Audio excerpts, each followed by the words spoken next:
My name's Constantino. I've lived in the southern Humboldt area since about 1973. I've had a passion for birds my whole life, and that especially grew after I moved here as a teenager. I'm not an expert, but I have been a serious birder since about 2016, and I'm in a good position as a relatively recent serious birder to offer other newbies some good advice, I hope. So I'm not sure what it is about birds that enchants people so much. Maybe it's flight, maybe it's music, maybe it's beauty, but birds definitely seem to really capture our hearts and minds.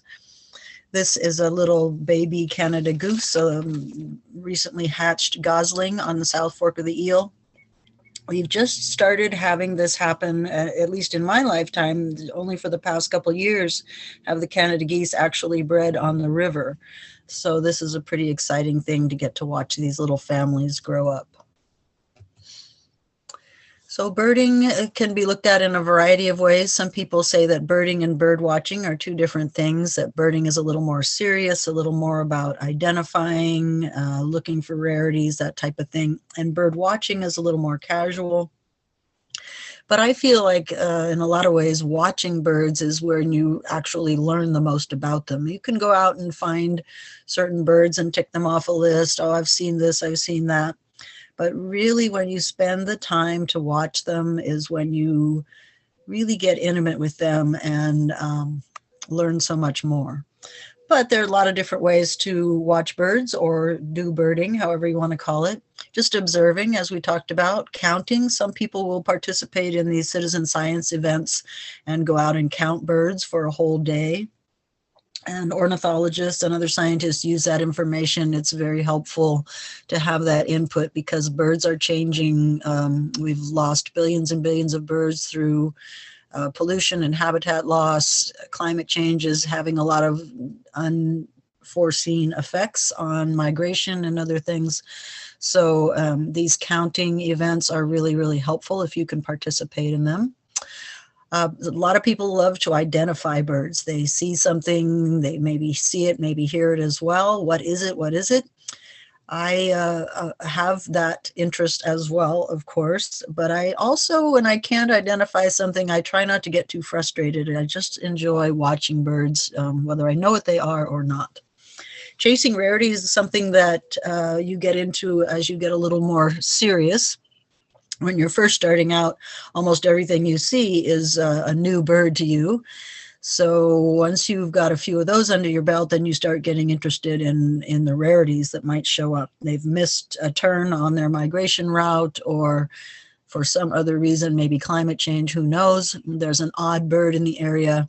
You can sign up for rare bird alerts and be notified in your email or on your phone that there's some interesting bird nearby, and you can get in your car and go chase it and find another group. It's a great way to meet other birders as well, because there's usually a mob of them around looking at those unusual birds. And I think birding is just a wonderful way to be in nature. We could all use more of that. So this is a little Steller's jay, or one of our characters of our north coast birds. What do you need to bird? You definitely need some binoculars, something that's going to bring birds in close. A lot of times they're high in trees or far away. We'll go into how to choose and use binoculars in a moment. You need a field guide or an app that acts as a field guide on your phone. You need to be dressed appropriately. You don't want to go out in the midday sun all bundled up, or out at the crack of dawn with a t-shirt and shorts. And you need lots of time. It really takes time to become a good birder.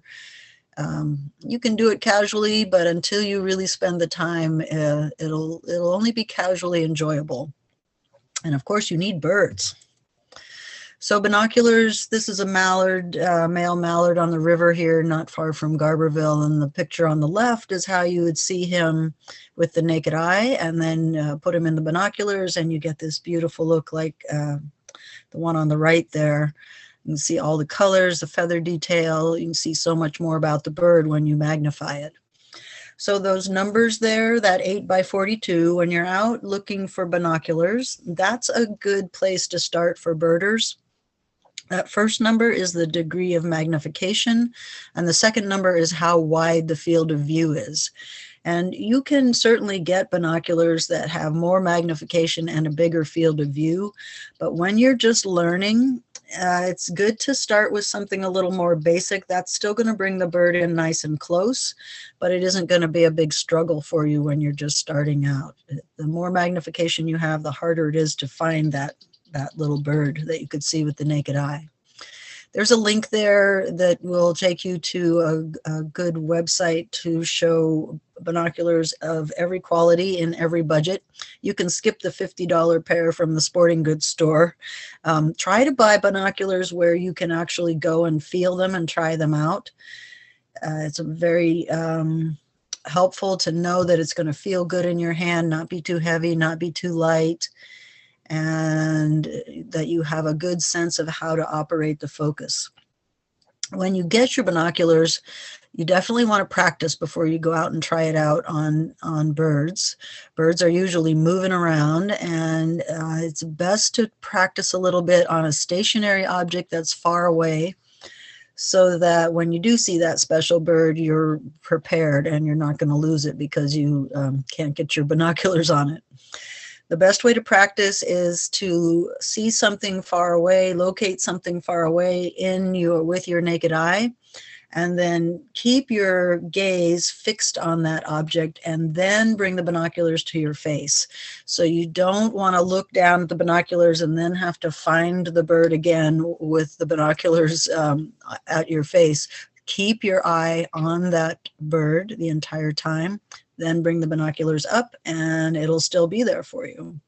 So you can practice on anything. Just go outside, pick out a leaf at the top of a tree, and get really good at it when you don't have a moving object, and then you'll be pretty darn good at it when you have your first bird. Field guides, I love to carry a book with me when I'm especially an unfamiliar place where I don't know all the birds, but you can do really well with apps these days as well. So Sibley, for me, is the gold standard for both the field guide book and the app. There are many, many others out there. I haven't tried that many, but lots of people swear by some of the other apps. I like to have a wide variety of books because they show things from different angles. Some use artwork, some use photography. Every field guide has a little bit different information in it from all the others. So when you're really stuck on something, you're not sure, it's great to have a lot of different sources. Obviously, I have plenty there. And there's another link there that can help you pick out what the best guides or apps would be for you. I also really recommend joining eBird. You can get a free account at ebird.org. It's another citizen science website, and it's really your best friend for birding, apart from your human friends, of course. You can look up anything you can imagine. You can look up species, you can look up locations, population. The bar charts showed what time of the year the populations of certain birds are greater or less. You can look at other people's uploads of audio and photos, audio clips and photos. So it's like having another whole set of guidebooks at your fingertips or on your phone. So it doesn't cost anything. It's very intuitive to use. It's fun to just play around on eBird and imagine, if you want to go to Alaska, you look up Alaska on eBird and see what's there, what time of year, what other people have been seeing, what they've been photographing. It's great fun. And once you've been on eBird for a while, you'll have a page that looks something like this.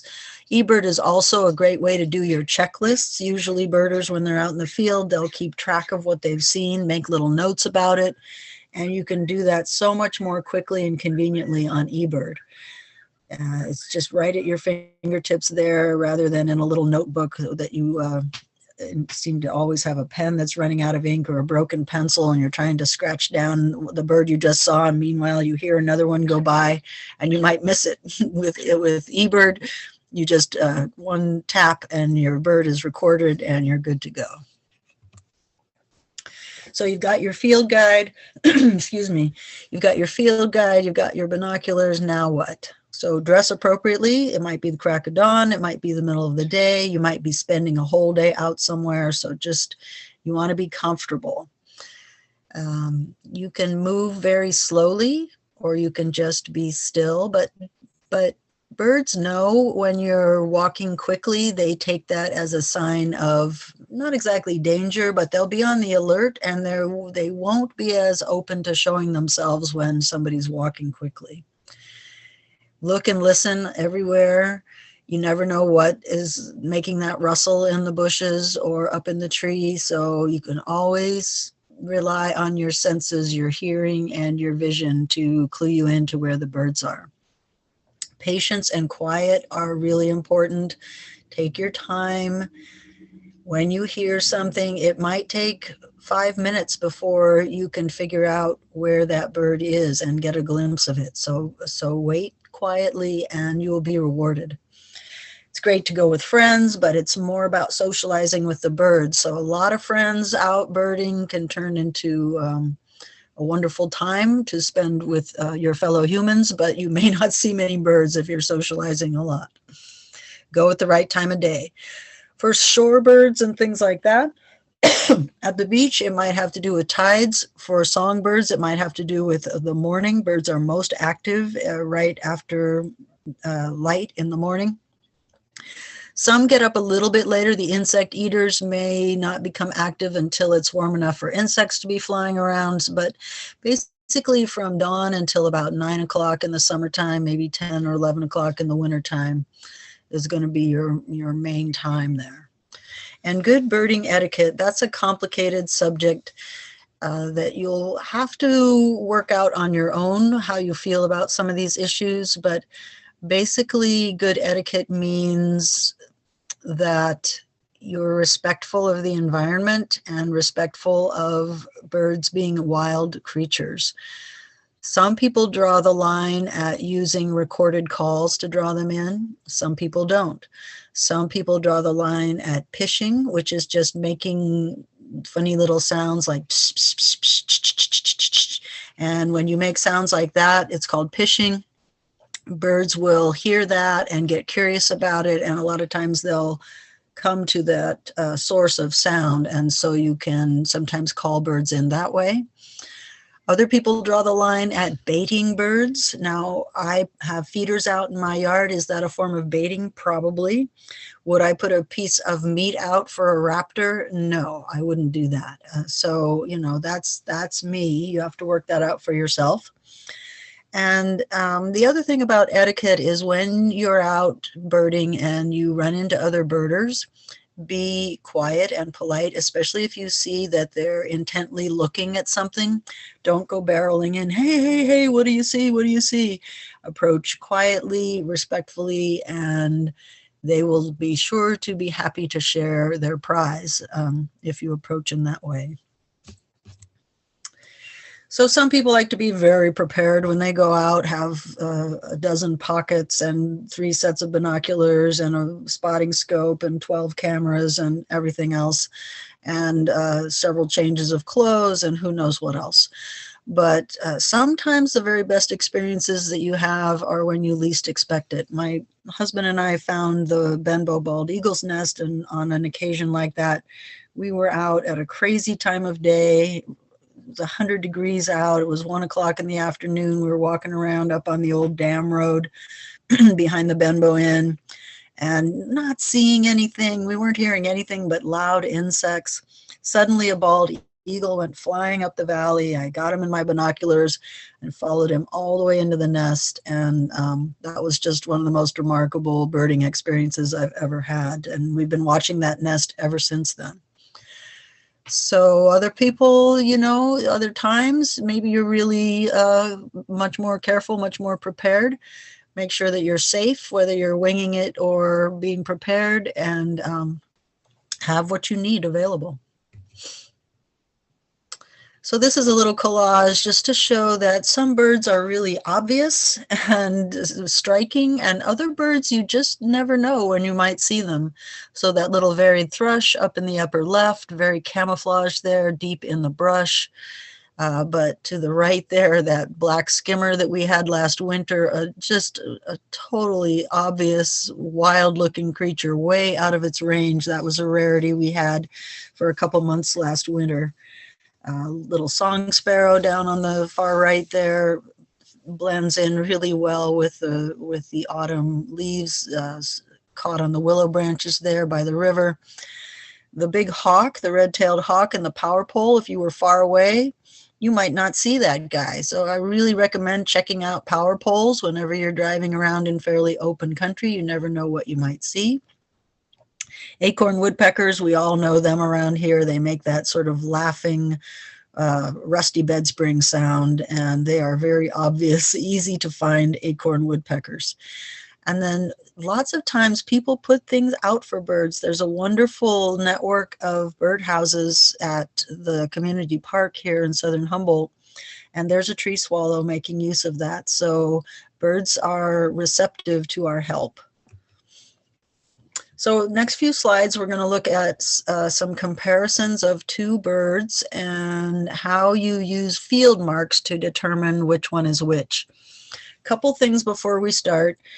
Size is always going to be deceptive. Unless you really have context with another object in your field of view whose size you know, or another bird whose size you know, don't trust yourself, because a sparrow might look the size of an eagle and an eagle might look the size of a sparrow in certain situations. So don't trust yourself about size. And another thing to do is often it really is helpful to use process of elimination. So if you've got your field guide, you can eliminate certain birds and know that once those are eliminated, you may only have 2 or 3 choices, and that can really help you narrow it down. So these two egrets, here's another example of if you saw these separately, you wouldn't realize probably how much smaller that snowy egret is, but it's really just a fraction of the size of the great egret. But what else do you notice that's different about them? Their bills are different color. So, and also on these particular birds, their behavior is quite different. Great egrets will stand and like a statue and wait for a fish to swim by and then spear it. Snowy egrets, on the other hand, a smaller, more active bird, wades around kind of erratically, stirring up the mud, poking into the water and into the substrate with its beak. Behavior can also be almost as good as a field mark and sometimes better. So here's a couple little sparrows that we have pretty common around here. The white crowns we have mostly in the wintertime, although you can see them in Eureka all year round. And the song sparrow on the left is a year-round resident for us. So if in poor light, you could see how it would be easy to mistake these birds for each other. But you can see some differences as well. The color of the bill. And with sparrows, one of the most important things is its breast streaked or unstreaked. And so you can see on the white crown on the right there are no streaks. On the song sparrow, there are streaks. This is a couple of flycatchers, and they have a similar shape. They've got that kind of crest at the top of their head. They've got long tails. A skinny beak, which is suited to catching insects on the wing. But in this case, and they both have wing bars. So if in poor light, you could possibly mistake these two, except what will stand out even in poor light, on the left, the Pacific Slope flycatcher has that eye ring, that white eye ring there. So all birds have eye rings, but not all of them are that high contrast. Here's a couple of hawks that are pretty common around here. The one on the left is a Cooper's hawk. That's a bird hawk, and it flies around in pretty foresty areas to catch other birds. It's got to be able, like the birds that it catches, it's got to be able to maneuver really quickly. And so it's got short wings. And the way you can tell that it has short wings is the difference. You can see the end of the wing feathers there and how much more tail is sticking out past the end of those wing feathers. So long tail, short wings on the Cooper's hawk, a bird hawk. And you can tell that particular bird is young because it has a light colored eye. When that bird matures, its eye will be kind of a deep reddish orange. On the right is a red-tailed hawk, and it's got a totally different hunting strategy. It will soar over open country, and you can see how long its wings are. The primary feathers come all the way down almost to the end of the red tail.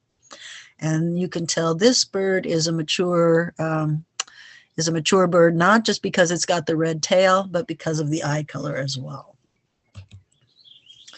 Here's a couple of goldfinches that we see in the summertime. We see them like this. In the wintertime, they're very drab. They don't look very different at all. I'm not ever sure whether I'm seeing a lesser or an American goldfinch in the wintertime. But in the springtime, the males turn these beautiful yellow colors. And so here again, we've got a few field marks we can look at having to do with color. So the black cap on the lesser goldfinch on the right covers more of its head. And the American goldfinch has just like a little forehead black patch there. And then, of course, on the back of the bird, the American goldfinch is bright yellow, and the lesser goldfinch has that kind of drab olive color. These two birds could be mistaken for each other. They're very common to see at the park right now, at the community park outside of Garberville. Beautiful blue color, and otherwise different shape of bill. The bunting on the left, the lazuli bunting, is more of a seed eater, and the western bluebird on the right is more of an insect eater. So those bills are built to do those things. But otherwise, you can see quite a few similarities of these birds: the red breast, the gray bellies. And one other difference you might notice: the bunting has wing bars and the bluebird does not.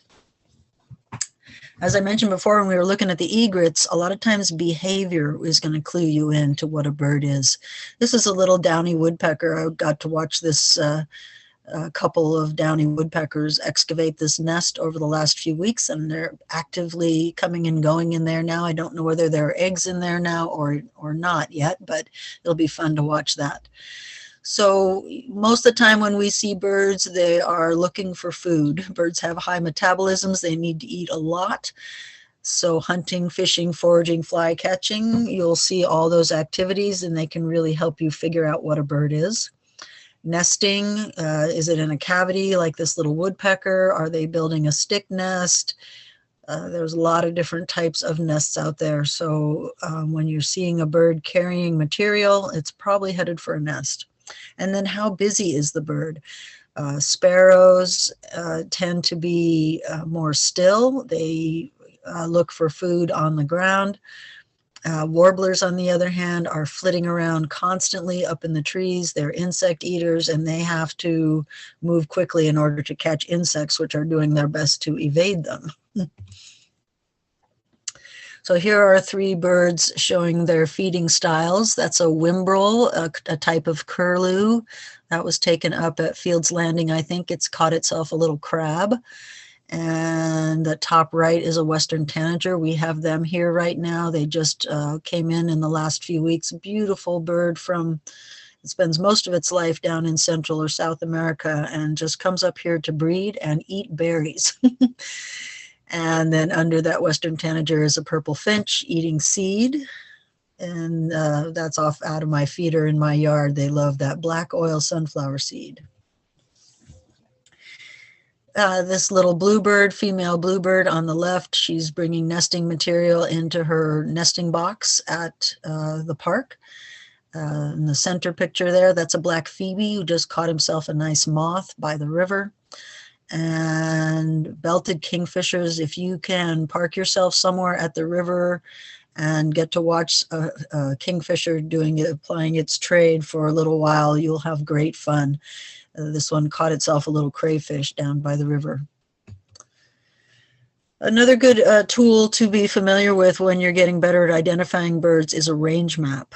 So most range maps, this particular one is for a merlin, and that's a falcon that we get around here in the wintertime. Range maps are organized by color and time of the year and what the bird is doing during that time of the year.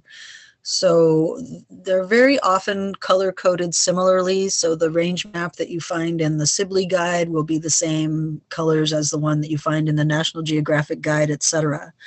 Purple is usually purple, permanent resident. Some kind of warm color is breeding. Cool color is winter, that type of thing. Migration is shown in another color.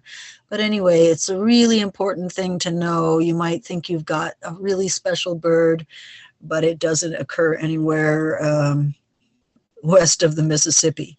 So be sure to check those range maps when you're identifying a bird.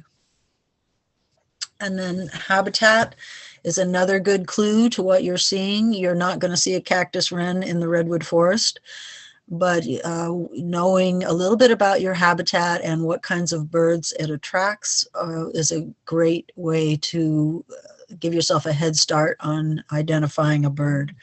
So that's the spruce forest, Sitka spruce forest up by Trinidad, chaparral somewhere in, that's a stock picture. I didn't take that one. That's taken somewhere in Central California. Those ducks, that's at the Arcata Marsh. Wonderful wetland restored up in Arcata, and that riparian scene is not far from my house outside of Garberville. And anytime you can get by the river or water in general, you are likely to see birds. Places to go. So here in Southern Humboldt, the community park is really a wonderful resource. There are all kinds of birds there. In the wintertime, you can see the white-tailed kite, the northern harrier hunting there. Sometimes the bald eagle will fly by. There's almost always turkey vultures, ravens, crows, etc. But those trees that you see there also have a wonderful variety of birds in the winter and the summer. In the wintertime, lots of different sparrows are there. In the summertime, all kinds of breeding birds come. Right now is a great opportunity to acquaint yourself with some of the most beautiful birds that have come up from Central and South America to spend a very short breeding season here before they go home again.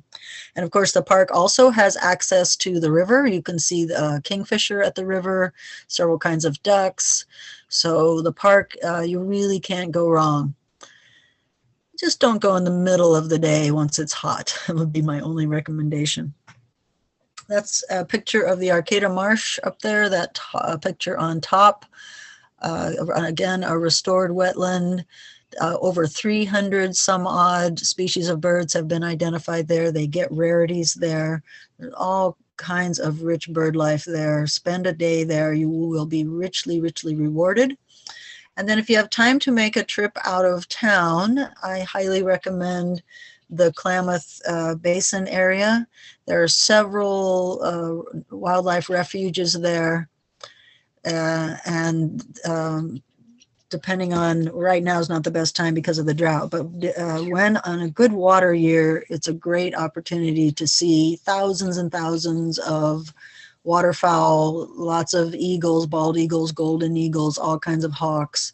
It's just a real birding wonderland. A few other more local things. We also have a wonderful National Wildlife Refuge just south of Eureka here, Humboldt Bay National Wildlife Refuge. It not quite as rich as the marsh, not quite as compact. So if you're more into a nice long walk, it's a great place to go. In the wintertime, they have tundra swans coming every, about November to February. Fantastic place to see tundra swans pretty up close and personal. The Bald Hills area is very exciting. That's a turnoff north of Oric. That's where they're going to be releasing the California condors in, I hope, the next year or two. That's a project co-sponsored by the Yurok tribe and the Ventana Wilderness Society to relocate California condors to one of their original habitats. Very exciting time. Photography. I think photography is a great way to get good at birding, and birding is also a good way to get better at photography. If you are already a photographer, you probably know the equipment that you want to use for birds. But if you're willing to spend a few dollars and you're not that familiar with photography, I really recommend what's called a bridge camera, which is a glorified point and shoot with a lot of magnification capacity. So it's like having your binoculars within your camera, and you can bring the birds in really close, get a decent photo, and then get it up on the computer and look at some of those field marks that can really help you with identification. Making your yard a hotspot. I am not a gardener, but I think that it's a wonderful idea to plant native plants right now, both for the purposes of surviving whatever crazy weather we're going to be having, definitely looking at more drought-resistant plants that will attract birds but live through our long, hot summers. By all means, get a bird bath of some kind. You can get a cool little solar fountain to float in your bird bath, and that will bring birds into your yard, even if you're a terrible gardener like me. Some of us find out the hard way that birds eat things we don't want them to eat, like our cherries or other fruits that we're trying to grow for ourselves. So that's also another good way to bring birds into your yard, is your own food crops. And there's my email. I'm redoing this webinar because we weren't able to record the first one, so I don't have any. You won't be asking me any questions, but I did want to try to remember a couple of the questions people asked when we did this live. One was about hummingbirds, and they are really easy to attract to feeders here. And so just use plain sugar water. You don't have to get any of that colored stuff. And we have two types of hummingbirds here in the summertime, one type in the wintertime, and then a third type that just comes through during migration. So hummingbirds are definitely easy to attract here and a lot of fun to see and to watch. Let's see. Oh, somebody else asked about birding by ear. And my recommendation when you're just starting out is to begin to associate the sounds that you hear with the birds that you're seeing, and just let your brain take care of sorting that out. It's really hard for most people to, unless you have a really good ear, which not everybody does, but it's great to go out with a birder who does. You'll learn a lot. But for most people, just abstractly learning bird songs can be really challenging. So just try to listen to the birds that you see and learn that way. Somebody else asked about whether feeding birds prevents them from migrating, and that's definitely not a problem. Birds are, their instinct to migrate is so strong that scientists have done all kinds of things to trick them into thinking it's the wrong time of year, the wrong direction. One experiment that comes to mind is a bird was put in a cage, completely covered, and taken to a different time zone, and it still, when it was time for it to migrate, it was bashing itself against the wall of the inside of the cage, trying to get out and go the right direction for its migration. So no, birds are going to migrate. They either find food along the way, or a lot of birds migrate without eating at all, which is quite amazing. They'll travel 3,000 miles without stopping, and their muscles are wasting, their organs are wasting by the time they get where they're going. They need to eat badly. So I guess that's about it. Please feel free to contact me at that email there, and I would be happy to help in any way that I can. So I'd like to thank again Friends of the Lost Coast for giving me this opportunity, and thank you all very much for your kind attention. On behalf of Friends of the Lost Coast and the Bureau of Land Management King Range National Conservation Area, Thank you for tuning in to Lost Coast Lectures. To view the complete archive of recordings from this series, or to learn more about our work inspiring a passion for nature, visit Friends of the Lost Coast online at lostcoast.org.